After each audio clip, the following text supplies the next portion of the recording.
Hello, Pittsburgh Steelers fans. Today we have exclusive news that you can't miss. We're going to discuss a potential concern for the team. Is Van Jefferson a risk as the number 2 receiver? Steelers situation. The Pittsburgh Steelers have been working hard to become a complete team. They've improved their defense, bolstered the secondary, and brought in a top-tier offensive coordinator. Everything seems to be going well, except in one crucial position, wide receiver. After trading Deontay Johnson to the Carolina Panthers, the Steelers drafted Roman Wilson from Michigan. They have George Pickens, but they need another quality target for Russell Wilson to throw the ball to. The bet on Van Jefferson. During the offseason, the Steelers signed Van Jefferson for 1 year. However, according to a Bleacher Report, this addition might not be the solution the team needs. Jefferson had a solid 2022 campaign with the Los Angeles Rams, accumulating 802 yards and 6 touchdowns. But in the rest of his 3 seasons, he only managed 798 yards in total. This means the Steelers are betting on Jefferson to take on an important role, which is a clear risk. Is Jefferson too high a risk? Hoping for Jefferson to regain his 2021 form with the Rams is somewhat risky. In the last 2 seasons, he barely surpassed 100 total yards. With a crucial season and a deep playoff run in mind, the Steelers need to do more to strengthen their offense.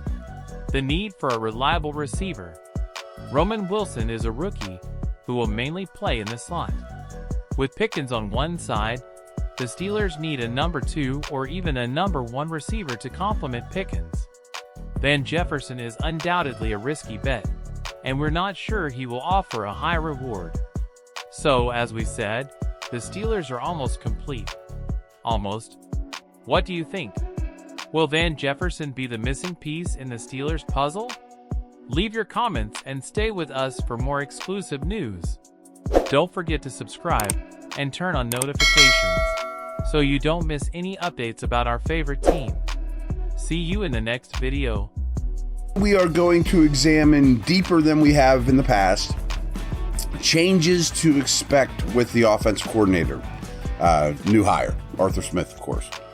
So you probably remember, I assume you listened last week, we dug into some of the bad things, like this is some awful tendencies by Canada, etc. I urge you to go check that out if you didn't.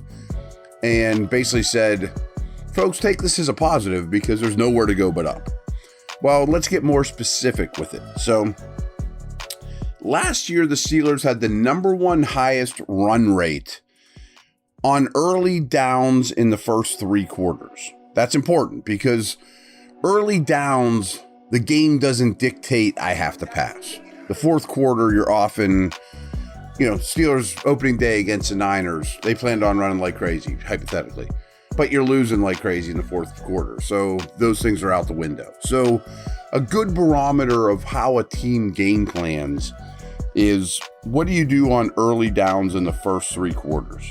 The Steelers were number 1 in terms of run rate at 53%. But the Falcons were 5. They were at 50% run. And if you look at the last 2 years combined, Atlanta was the NFL's number 1 run heaviest teams on early downs in the first 3 quarters, also at 53%. So that part's probably not going to change much.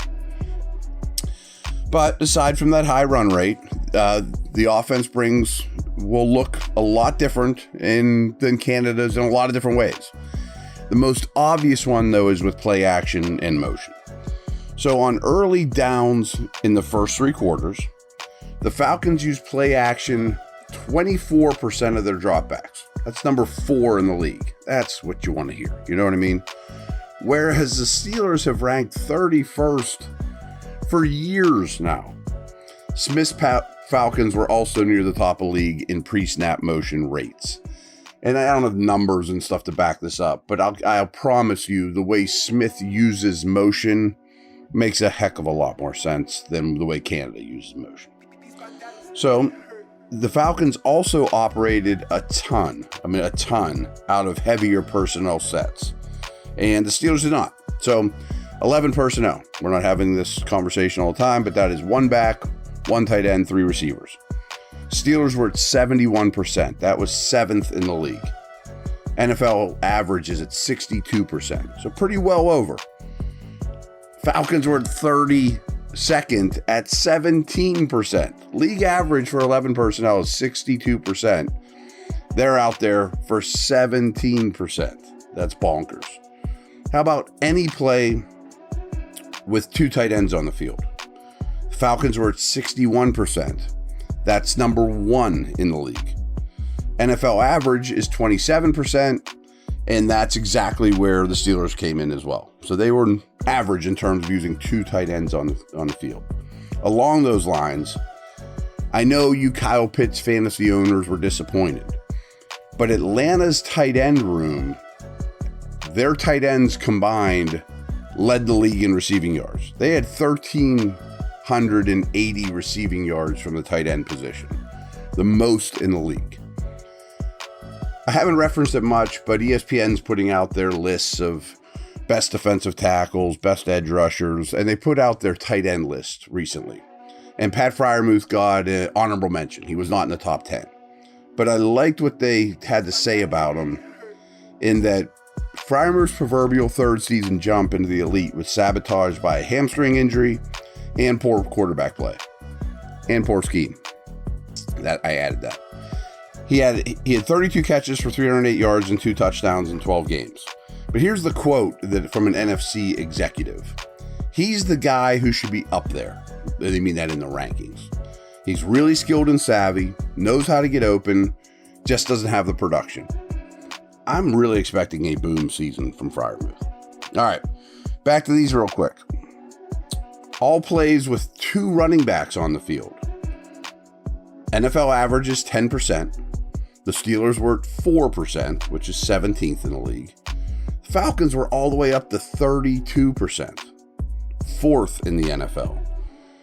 So you might see, I'm not sure if they'll call Connor Hayward a back or not for this purposes, but I do think we're going to see more pony, with Harris and Warren or Patterson in the combination there. So those are things I think you need to count on putting money in the bank, honestly, in terms of personnel differences.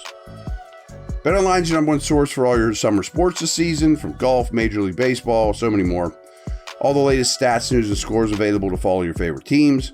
Get the latest odds and lines, including the latest team matchups, player props, and odds on just about every sport out there. Head to the website today or use your mobile device to get in on the action. BetOnline, where the game starts.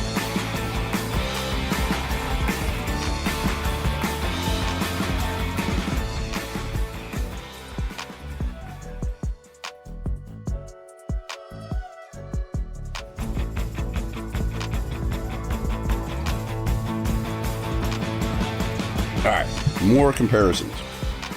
And this is more of a Wilson thing, obviously. So we're going to compare Atlanta and Denver with what they ask out of their quarterbacks. So of passes that traveled 5 or more yards downfield, Denver was dead last. 47% of their throws as a team traveled 5 yards or deeper. Unbelievably low.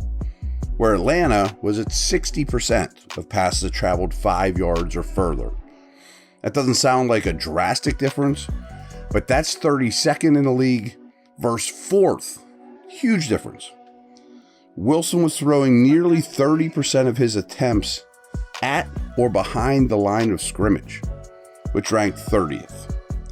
The Falcons were right at NFL average. They were 22%. They were 17th. What if we just look at first downs? Early downs are a very big indicator because you're, first and 10, you know what the down distance is more often than not. Denver was number 1